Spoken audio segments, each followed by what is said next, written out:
ವಿಜಯನಗರ ಜಿಲ್ಲೆಯ ಹಗರಿಬೊಮ್ಮನಹಳ್ಳಿಯಲ್ಲಿ ಇಂದು ಬಸವ ಜಯಂತಿಯನ್ನ ಜಾತ್ರಾ ಸಂಭ್ರಮದಂತೆ ಅದ್ದೂರಿಯಾಗಿ ಆಚರಿಸಲಾಯಿತು. ವಿವಿಧ ಮಠಾಧೀಶರ ನೇತೃತ್ವದಲ್ಲಿ ನಡೆದ ಈ ಕಾರ್ಯಕ್ರಮದಲ್ಲಿ ಸುಂದರವಾದ ಜಗಜ್ಯೋತಿ ಬಸವೇಶ್ವರರ ಕಂಚಿನ ಮೂರ್ತಿಯನ್ನ ಉದ್ಘಾಟಿಸಲಾಯಿತು. ಶಾಸಕ ನೇಮಿ ನಾಯಕ್ ಅವರ ಸತತ ಪ್ರಯತ್ನ ಹಾಗೂ ಅನುದಾನದಡಿ ನಿರ್ಮಾಣವಾದ ಭವ್ಯ ಬಸವೇಶ್ವರರ ಕಂಚಿನ ಪುತ್ಥಳಿಯನ್ನ ಇಂದು ಲೋಕಾರ್ಪಣೆ ಮಾಡಲಾಯಿತು. ಈ ಸುಂದರ ಮೂರ್ತಿಯನ್ನ ಕಣ್ತುಂಬಿಕೊಳ್ಳಲು ತಾಲೂಕಿನಾದ್ಯಂತ ಸಾವಿರಾರು ಜನಸಾಗರವೇ ಹರಿದು ಬಂದಿತ್ತು. ಶಾಸಕರ ತಂಡವು ಕಾರ್ಯಕ್ರಮದ ಯಶಸ್ವಿಗಾಗಿ ಅಚ್ಚುಕಟ್ಟಾದ ಸಿದ್ಧತೆಗಳನ್ನ ಮಾಡಿಕೊಂಡಿತ್ತು.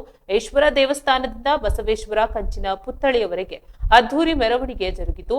ಮೆರವಣಿಗೆಯಲ್ಲಿ ಡೊಳ್ಳು ಕುಣಿತ, ನಂದಿಕೋಲು ಕುಣಿತ ಸೇರಿದಂತೆ ವಿವಿಧ ಕಲಾ ತಂಡಗಳು ಮತ್ತು ವಾದ್ಯಗೋಷ್ಠಿಗಳು ಮೆರುಗು ನೀಡಿದವು. ಕಾರ್ಯಕ್ರಮದಲ್ಲಿ ಶಾಸಕ ನೇಮಿ ನಾಯಕ್, ಬಾದಾಮಿ ಮುತ್ತಣ್ಣ, ವೈ ಮಲ್ಲಿಕಾರ್ಜುನ್ ಸೇರಿದಂತೆ ಹಲವು ಗಣ್ಯರು ಭಾಗವಹಿಸಿದ್ರು. ಹೆಚ್ಚಿನ ಸಂಖ್ಯೆಯಲ್ಲಿ ಜನರು ಸೇರಿದ ಹಿನ್ನೆಲೆಯಲ್ಲಿ ಯಾವುದೇ ಅಹಿತಕರ ಘಟನೆ ನಡೆಯದಂತೆ ಪೊಲೀಸ್ ಇಲಾಖೆ ಬಸವರಾಜ್ ಅಡವಿಭಾವಿ ನೇತೃತ್ವದಲ್ಲಿ ಬಿಗಿ ಬಂದೋಬಸ್ತ್ ಆಯೋಜಿಸಲಾಗಿತ್ತು.